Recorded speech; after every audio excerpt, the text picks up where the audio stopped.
وعلى آله الطاهرين وعلى أصحابه الطيبين ومن استنى بسنتهم إلى يوم الدين ثم أما بعد.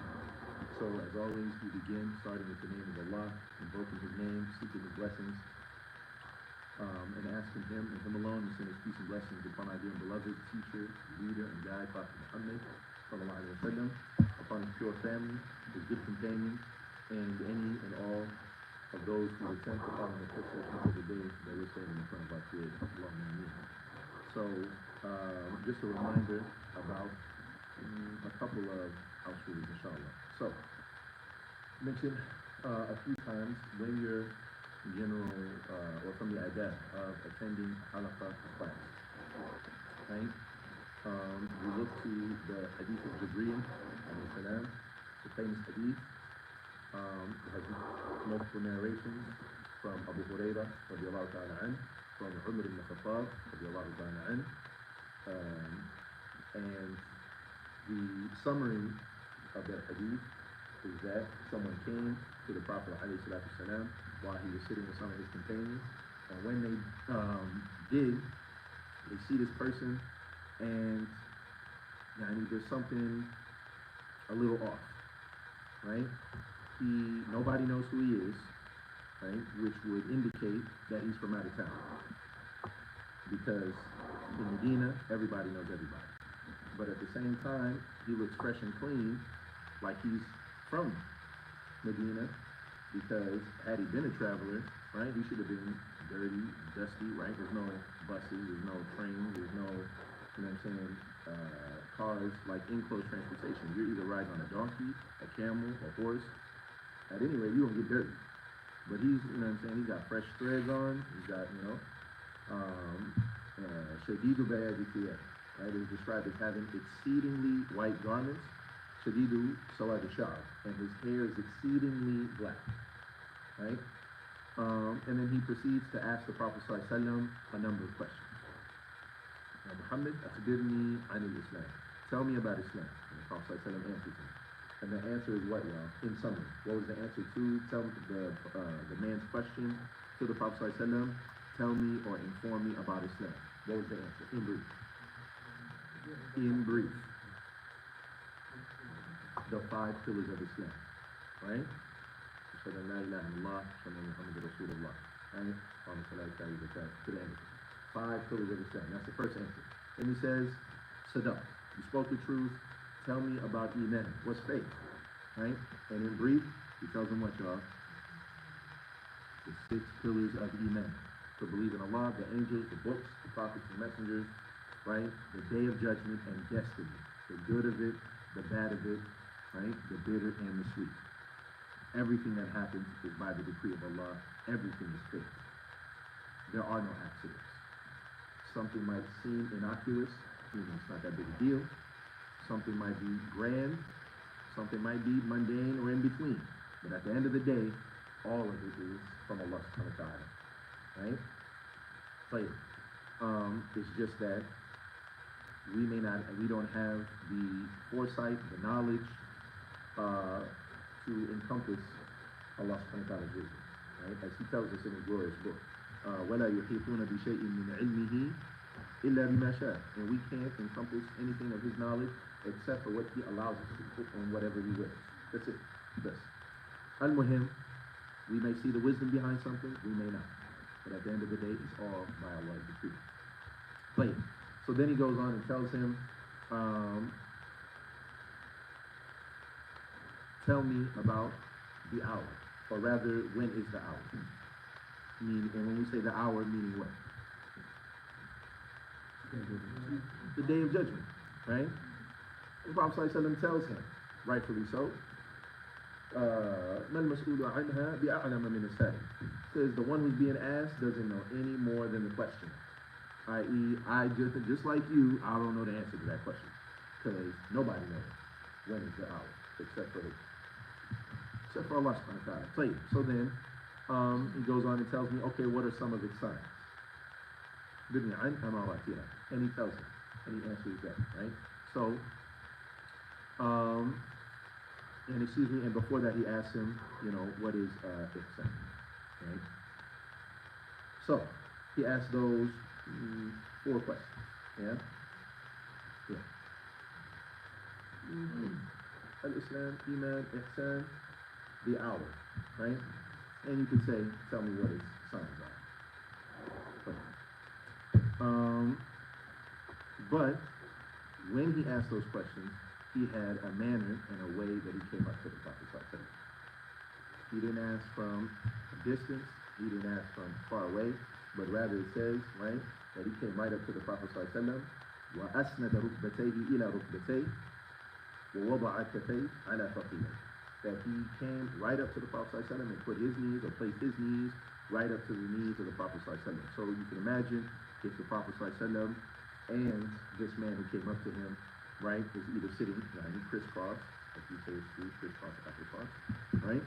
And then the man comes up right up to him and sits the same way, or if they're like kneeling, almost like when you're in julus and salah, like similar to that, right? And knees touches knees, right? But either way, he's very, what, y'all?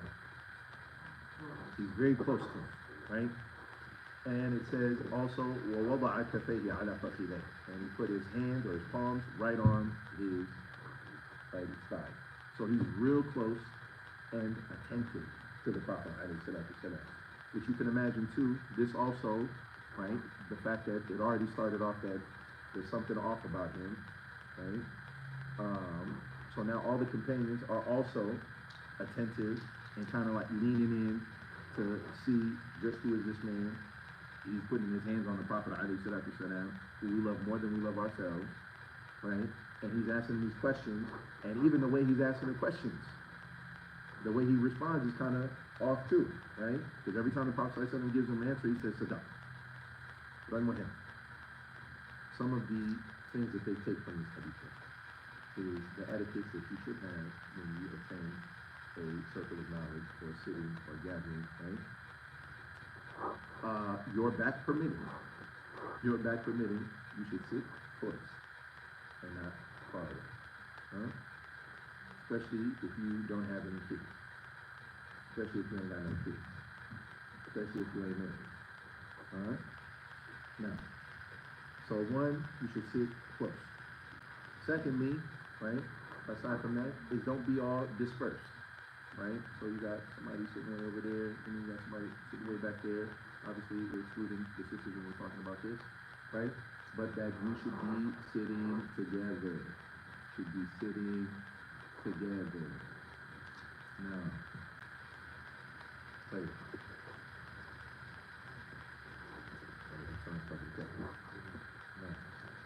No, but Sheikh, we said, alhamdulillah, if you know what I'm saying, got 1, 2 kids, alhamdulillah, but, these, mashallah, Azab, Masakin.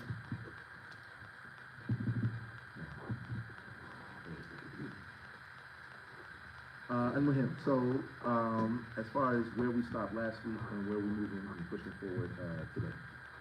So last week, we touched on the fact that the Prophet ﷺ, he has migrated and been given permission by Allah subhanahu wa ta'ala to leave the hostile place of Mecca, and he's arrived in Medina, right, under the protection and the embrace and the acceptance of the main tribes that reside there, which are who? Who are those main tribes? Namely two. Aus with Khazraj, and they have pledged allegiance to the Prophet ﷺ. They have accepted his spiritual, political, and military leadership, right? They now have an Islamic or Muslim state, right? They have now a base where the Prophet ﷺ can continue his da'wah, that Islam can continue to develop unhindered. Right? At least within that community. Then we mentioned some of the things that took place. The Prophet ﷺ building Masjid Quba, and also him building Masjid al-Nabawi, him building his house just for Sauda bin Zam'a, radiallahu ta'ala anha, and also the Prophet alayhi salatu wasalam instituting a system and something that is still needed to this day between the Sahaba, something known as mu'afa, right, where he made them brothers, right, that he namely took, I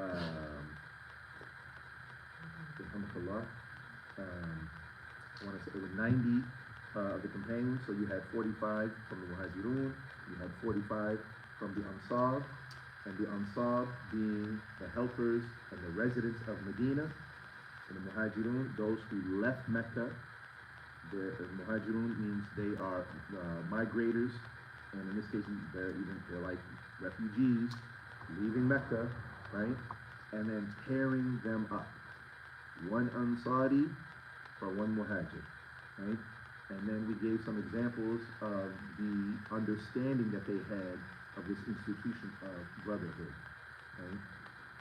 And that it was taken, at least Islamically, initially, it was quite literal, to the degree that they even inherited from each other. So if one were to pass, right, and that is, then the other would inherit from them. When that is typically reserved for who? Who is inheritance reserved for? For family, right? So initially, for the that's between them, and then later on, Allah subhanahu wa ta'ala abrogates that, and it returns back to inheritance only being between family, but that institution of brotherhood and support continues. Even after, right, the Muslims get their footing, the Muhajirun, establish themselves, and now they're a part and parcel of Medina. Khalas, Medina is now their home.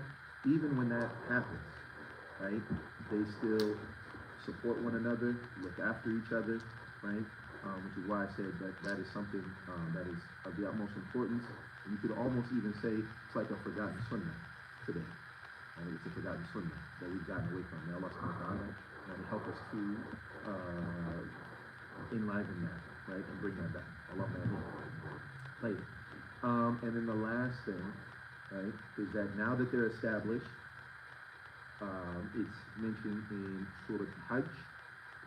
After Surah Hajj, there are a few verses that are revealed in Surah Hajj, namely verse 39 and 40, where they are now allowed to fight. Initially, it's in self-defense, right? That those who are oppressed and those who have been wronged, Allah subhanahu wa ta'ala tells them, right? Udina, right? That it's now allowed for those who have been wronged and transgressed, right? That they can now fight back, and Allah subhanahu wa ta'ala will support them, right? Allahu ala nasrihi laqadir, and that Allah subhanahu wa ta'ala, or nasrihim laqadir, that Allah subhanahu wa ta'ala is capable of supporting them, those who fight. And then he goes on to describe those people that should be fighting back and who they should be fighting against, right? So ayat number 39 and 40 from Surah Hajj. Once that happens, they're allowed. We mentioned 3 different expeditions that took place.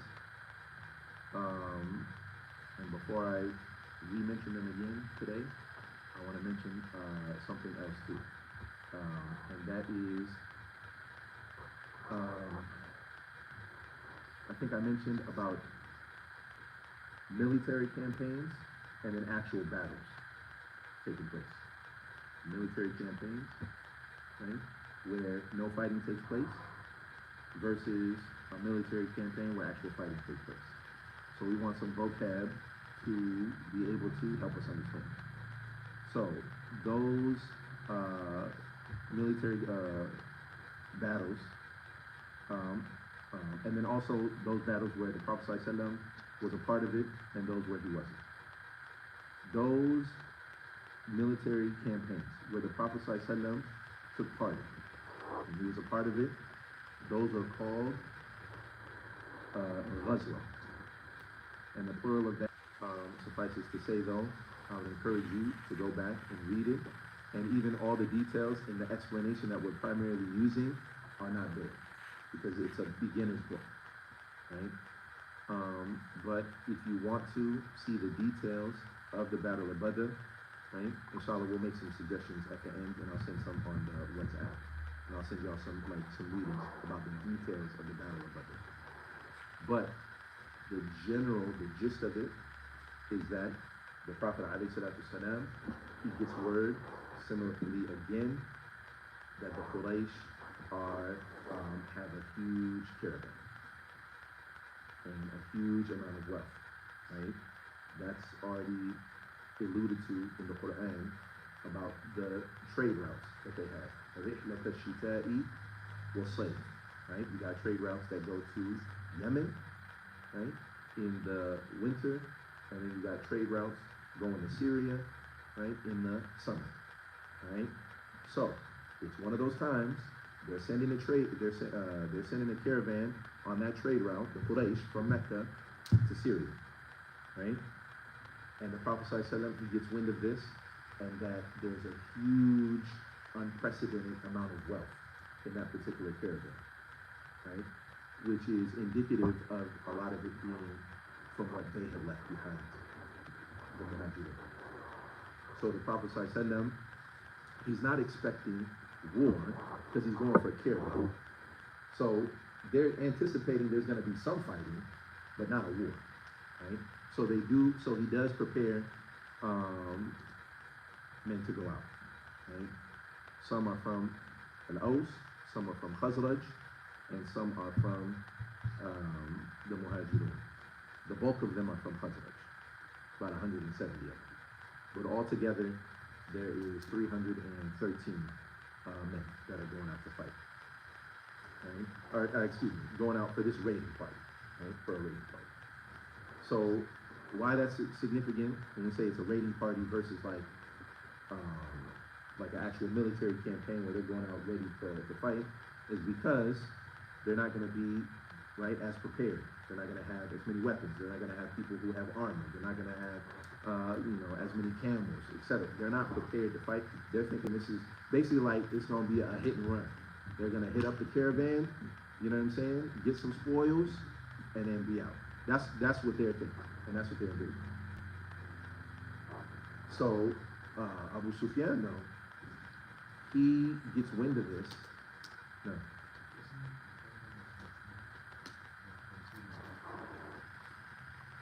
Okay.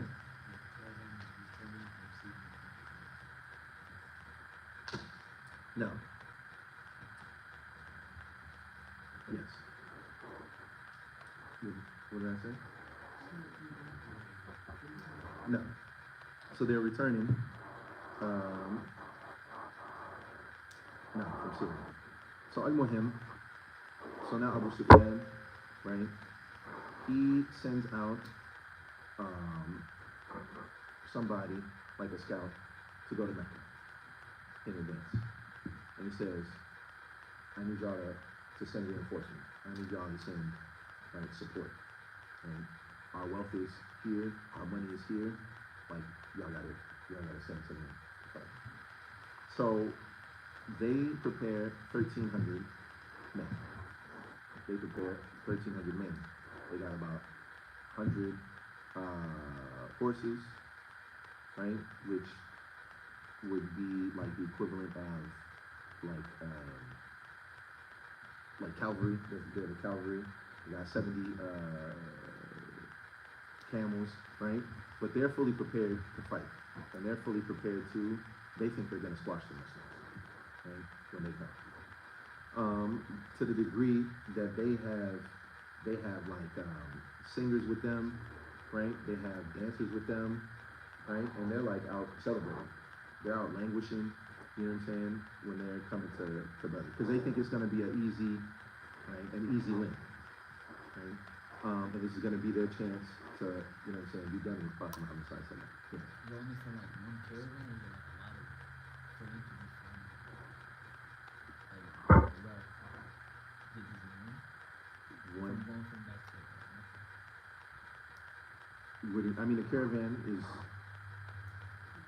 it's huge. It's gonna, when you say caravan, it just means like a collective group, like riding together, right? Typically, I mean, in a line or whatever, right? But it's not multiple caravans, right? It's just one large caravan. There's a bunch of people in the caravan, for sure. It's not like, it's just like 20 people, 50 people. It's a huge group of people. But it's just one caravan. No. So, but when they come to fight though, Abu Sufyan is able to essentially get away safely with his caravan. So he's like, we don't even need to fight. But now, so many people, especially in particular, a number of the heads of the Quraysh, right, have invested and said like, we're going to fight. We're not going back now. But some small tribes and some groups, they end up going back. So instead of it being 1,300, it ends up being closer to like 1,000 people, right? 1,000 men to fight. But it's still 1,000 versus how many Muslims, y'all? 313, right? And so, in spite of that happening, the Prophet ﷺ, right, he tells them, the main heads of the Quraysh who are there, he makes declarative statements that this one will die over here, this man will die here, this man will die here, this man will die here. And he's mentioning the major heads of the Quraysh. And there isn't a spot after the battle took place except the exact places where he said, this person will die, this person will die, that person will die, this person will die, except that all of them did, without exception. Al-Muhim, we know ultimately at the end of the day, they won that battle, right? This Kubra, and it became like a defining moment for the Muslim Ummah amongst the Arab tribes, right? And everybody in the area. Because all of the military campaigns / skirmishes, right, they were minor, right? Even though the Prophet ﷺ is making strategic alliances, he's making peace treaties with people, right? But when they fight this battle, and they're this smaller group, and you have this other far larger group, which part of the significance of it, which it doesn't sound the same like today's time, when you think of how many soldiers might be in a given army or whatever, but at that time, 1,000 people is like a huge number. That's a huge number because remember, these are veterans who are like, small groups of people, small bands of people who are like 5, 10, 20, 30, you know what I'm saying? 100 people is a lot of people back in those days, right? Because those are mouths to feed, people to support, etc., right?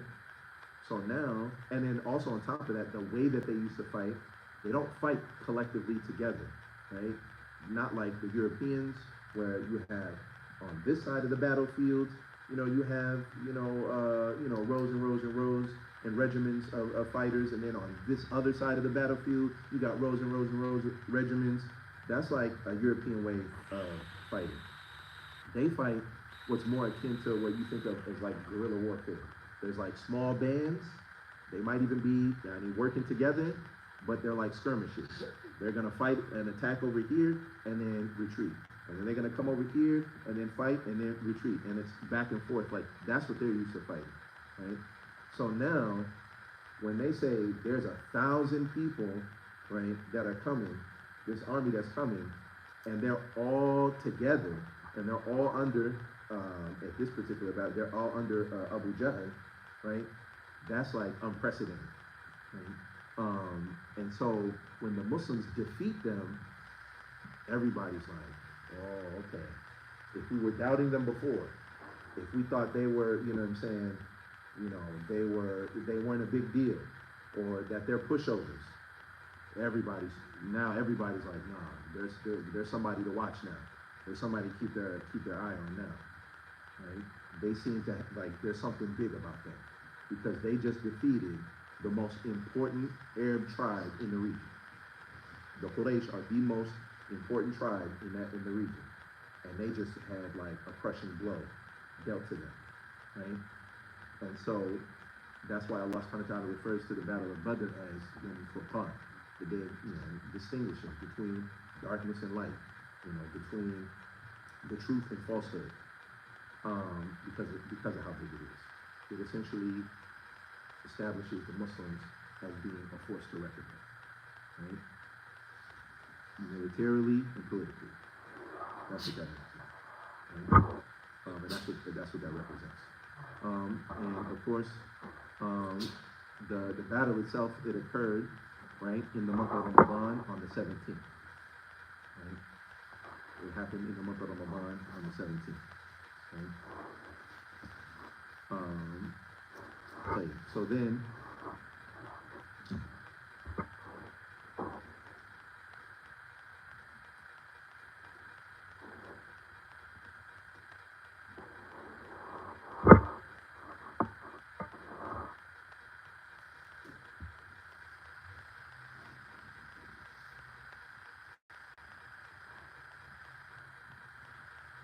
all right, so then lines 52 and then 53.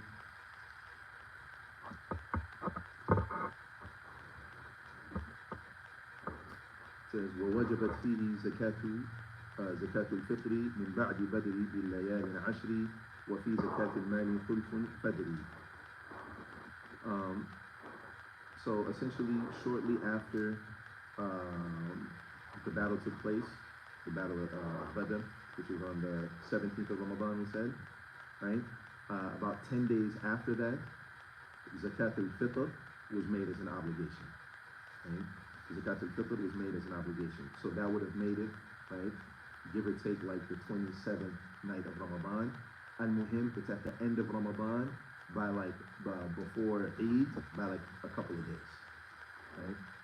And now it's been made as an obligation for every Muslim, man, woman, child, free, or servant.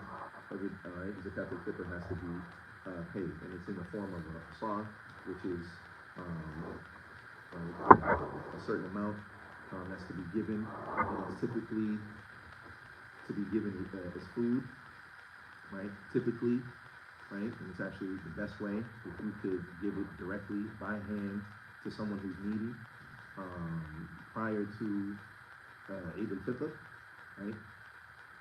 That's the best thing you can do, right? Obviously, in today's time, especially our situation, oftentimes you end up giving in cash, sometimes not even directly to the person.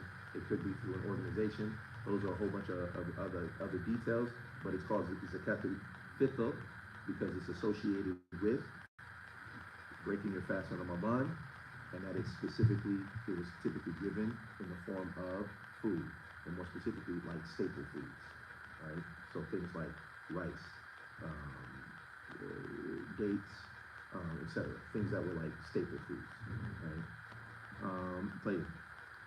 And then shortly after that, وَفِيهِ زَكَاةُ الْمَالِ خُلْفٌ فَدْرِ. And understand that regarding zakat on the Muslims' wealth, there's a disagreement. So zakat al-mal, which is different from zakat al-fitr, shortly after, by like a month or even some months, was made also as an obligation. And zakat al-mal, in summary, is essentially you taking 2.5% of your excess wealth or savings, excess wealth or savings that you've had for a year of the Islamic calendar, so like a lunar year, right? So if it's reached a nisab, if it's reached a certain threshold or amount, and depending on which madhab you take, it's like 86 point something grams of gold, whatever the equivalent of that is in cash, or I want to say it's like 613 point something grams of silver, right? And whatever the equivalent is of that, right? So let's say about 87 grams of gold, or about 614 grams of silver, and you just take whatever the equivalent of that is, right, in cash. I'm not sure what the exact amount is, so I'm just doing, right, as an example. Let us say, for example, that 86 grams of gold, and it fluctuates from time to time how much its value is, but let us say it's about $2,000, right? And let us say you have $2,000, let's say $2,500 saved in the bank, right? So you've reached the threshold. You have the threshold of money, right, that's needed, and not only that, but it's savings. It's extra money. You have enough money to pay your bills. You have enough money for your college or school, or whatever, right? So your livelihood, whatever you need, that's taken care of. This is extra money just in case, sitting around, right? And we said how much? 2,500? 2,500. All right, and it's sitting there from Muharram, right, which is the first month of the Islamic year, all the way to, what's the last month? Dhul Hijjah. And it stays for that entire time. And it doesn't go below the threshold, which we said was $2,000. It doesn't go below that, right? Matter of fact, you took out $200 to buy a gift for somebody, now you got $2,300, and you end up putting it back, but after 12 months, you got the $2,500. Let's just say it's at $2,500. Brothers, let's not get bogged down in the details. I said give or take. Technically, it's like 86 point something, something, something. I don't remember it. That's why I just said a round number, 87. Right?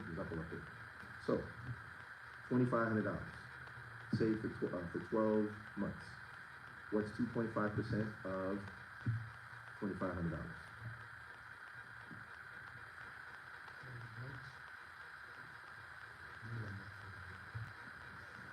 Ain't nobody got no calculator?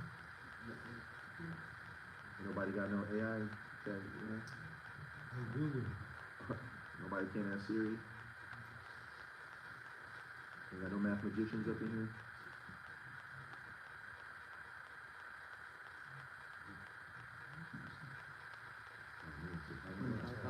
What? 2.5% of $2,500 is $25,000? I said 2,500, $2,500. What's 2.5% of 2,500? $62. $62. $62.50. That's how much zakat you would have to pay. You had, that's it. Right? Right. So, with him, that's what zakat is. So then, likewise, if it's 50,000, it's still 2.5%. If it's 100,000, it's still how much? 2.5%. Right? There's details to that. What if I had that money, but then I spent it and it went below the threshold, so I didn't have it straight for 12 months, right? That's different, right? Because then now, basically like the clock started. And there are details to that, but that's in general. The threshold, which is called nisab, the high al-hawl, if the amount of time has passed, then you gotta pay 2.5%. Right? Okay, yes. Just a quick question. So say you have that money, right? Then that 1 year passed, then you pays your 2.5%. And then you keep that money, you just keep paying 2.5% on it every year? So long as it doesn't fall below that threshold. So yes, you keep paying, so long as it doesn't go below that threshold. So if you paid it 1 year, and then mashallah, you was like, well, alhamdulillah, I did my obligation, I'm gonna go ahead and spend some of this money, or whatever, for whatever reason, and now it's below the threshold. You spent $1,000, now you only got $1,500, right? So, now there is no zakat on that $1,500, right? Are you encouraged to pay, sadaqah if other opportunities arise and present itself, right? If you come across needy Muslims, it doesn't mean like, I don't have enough for zakat, so I'm not paying that. But we're talking about the pillar of Islam, the obligation, right? But as far as exactly when did it become an obligation, right? He said there's a difference of opinion. There's a difference of opinion, right? Unlike when the fasting took place. Now, so then we're going on to lines 53 through 55. So the last line is stopped part way. So the second part of it, وَمَا تَتِبْنُ النَّبِيِّ الْبَرِّ رقية قبل الرجوع السفري زوجة عثمان وعرش طهري فاطمة على علي القدر وأسلم العباس بعد الأسر. So it says that the second half of the verse of 53, that the daughter of the truthful, i.e. Prophet Muhammad sallallahu alaihi wasallam, she passed. Ruqayya, the wife of Uthman ibn Affan, before his returning from traveling, and the wedding of the chase between Fatima, right, to the noble Ali, and Ali ibn Abi Talib, the cousin of the Prophet sallallahu alaihi wasallam, and Al-Abbas accepted Islam after being captured. So as far as the details regarding that, so when the Prophet ﷺ, when he came back to Medina, so after the Battle of Badr, he stayed in that area for 3 days, right? Which was the sunnah of the Prophet ﷺ. Whenever there was a campaign that took place against another group or tribe or whatever, at the conclusion, he would always stay for 3 days in the area. So then he sent 2 companions ahead of him. Zayd ibn Haritha was one, and I don't recall the second one, but he sent them to 2 different parts of Medina, essentially the north and the south, to let everybody know that they had won the battle of Badr. So when the Prophet ﷺ came, though, his daughter Ruqayya, right, radiallahu ta'ala anha, had passed, and she was ill before they went out. She was gravely ill before they went out to the battle of Badr. And her husband, Uthman ibn Affan, the Prophet ﷺ told him, commanded him, stay behind, right? You're excused. Stay behind and look after her. Right? Stay behind and look after her. And so when they were coming back, right, Uthman ibn Affan was coming from just having buried her. She passed away while they were out. And so even though the Prophet ﷺ, he came with these, these glad tidings, right? Not only did they win the battle, they had killed about 70 of the disbelievers, and they had taken 70 captives.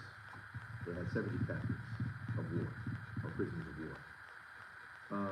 And subhanAllah, it is fascinating the way that they took care of them, and the way that they dealt with them.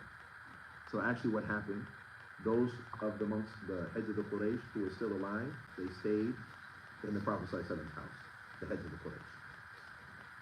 And then every person who had taken a captive or prisoner of war had to take that person to their house.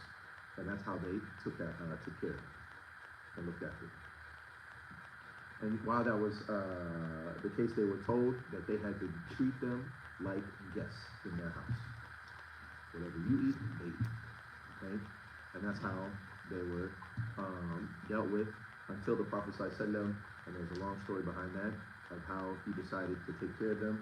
Namely, he went to his 2 waziran, which is Abu Bakr as-Siddiq radiallahu anhu, and Umar ibn Khattab, and he asked for their advice. And Abu Bakr as-Siddiq radiallahu anhu, he said, Ya Rasulullah, Banu al-Am wal-Ashira. They're our family.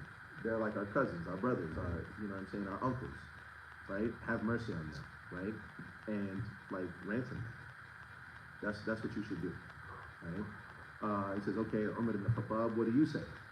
And then Umar ibn Khattab, radiallahu anhu, he said, Ya Rasulullah, you should take whoever is from Banu Hashim, and you should give him to Ali, and whoever is from my tribe, you should give him to me, and whoever is from such and such a tribe, you should give it to this Sahabi, and we should kill him, right? And so basically, like, if they're from my tribe, or they're from my family, then give them to me, and I'll kill him, and if he's from that, like, each person gets to kill him, right? Because he wanted it to be a clear distinction, right? A clear distinction, right? Between them, and to show a show of force and retribution, right? For everything that had happened, and a show of force that we're not playing, right? And the Prophet ﷺ, he said, and described Abu Bakr, he said, you're like Ibrahim and Isa alayhi salam, that they made dua for their people, that if Allah subhanahu wa ta'ala wishes, right, he can punish them, And if he forgives them, then Allah subhanahu wa ta'ala is all wise and right, all powerful, Azizul Hakim, that he is all powerful and mighty and all wise. Right? Both Ibrahim alayhi salam and Isa alayhi salam, they have similar statements like this. And then Umar ibn Khattab, he said, you are like Nuh alayhi salam and Dawood. Nuh alayhi salam, he said, don't leave any of them from his people. He said, don't leave any of them alive. Right? And Musa alayhi salam, he made dua that Allah subhanahu wa ta'ala destroy their wealth, right? And also that none of them are left, right?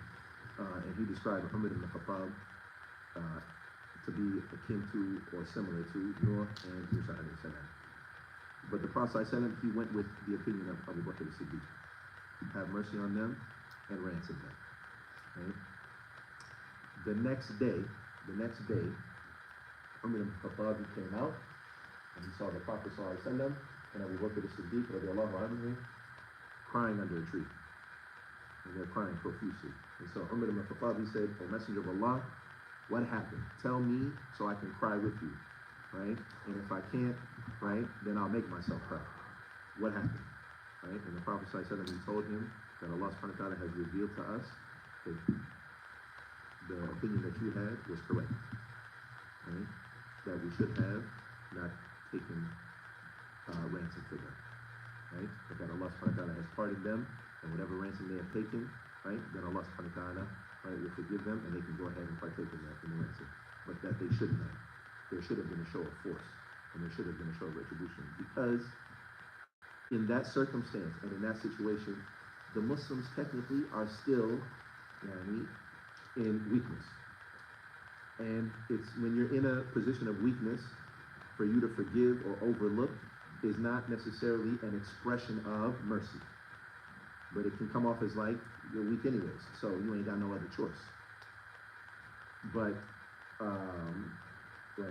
but because they went with, that opinion of Allah subhanahu wa ta'ala, he reprimanded them, but told them, Khalas, now that has already happened, go ahead, but next time, that shouldn't be the case, right? Until they're in a position of strength. Once you're in a position of strength, then it's more of you showing mercy, because you have an option, you have a choice. You can either punish your retribution, or right, we can forego that and go and show them mercy and leniency, whatever. Right?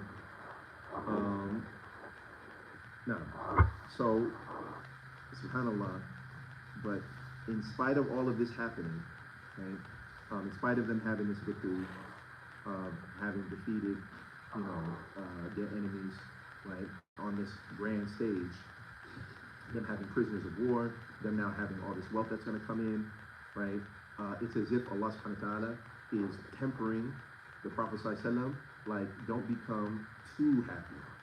This life is still about tests, and this life is still about trials and fitna, and which is why the Prophet ﷺ meets, right, when he comes back, he finds out that his daughter, right, has passed with faith, right? SubhanAllah. And then the only thing is that Uthman ibn Affan, radiallahu anhu, because he was pardoned by the Prophet ﷺ, or excused to not have to come and join them, he was still given a full share of the spoils of war. He was still given a full share. And there was only 9 companions who got that. Uthman ibn Affan was one of them. So he still got a portion of the faith. No.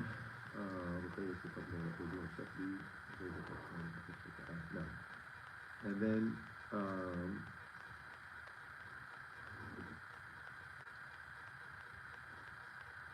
right, I'll talk about Fatima and Ali ibn Abi Talib. So Ali radiallahu ta'ala an, and Uthman, and Fatima bint Rasulullah sallallahu alaihi wasallam, they got married at this time.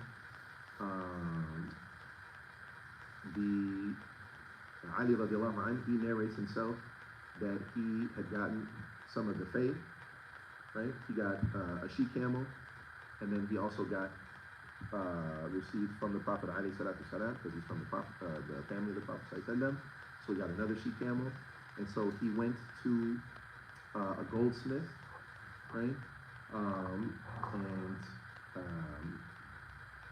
when he took his money that he got, and he also got, there's a type of grass that they use to burn, right? That goldsmiths use, and he got that, and he sold it, right? To the different goldsmiths. He had like an understanding so that he can get some share of gold, and he would use that to give as like not just the mahab, but also for like the walima, for the celebration of the wedding, right?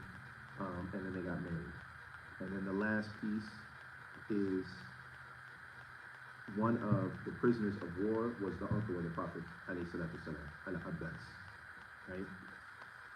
And there are two things. One is there are some scholars who say that he did not become Muslim until this point where he was taken prisoner, right, after the Battle of Badr, right, or during the Battle of Badr, that he was taken as a prisoner of war. And then after that, he embraced Islam.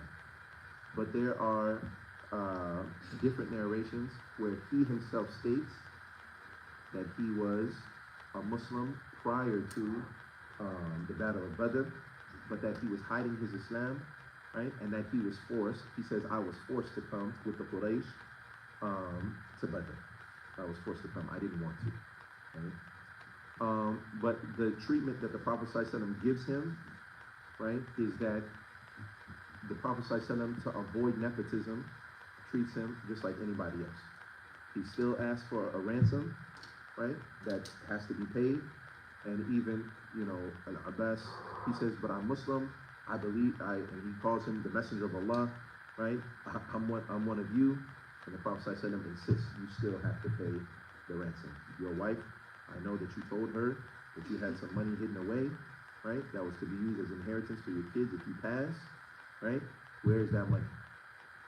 And some narrations say that that was the moment that he accepted Islam from the Prophet ﷺ, or that his conviction was unquestioned, because he said, nobody knew that I told my wife that you must be the messenger of Allah, right? But al-Muhim, so he said what? In the poem, you obviously see the opinion of the Shaykh, Imam al-Hanafi, because he said what? He became Muslim, right? Ba'd al-Asri.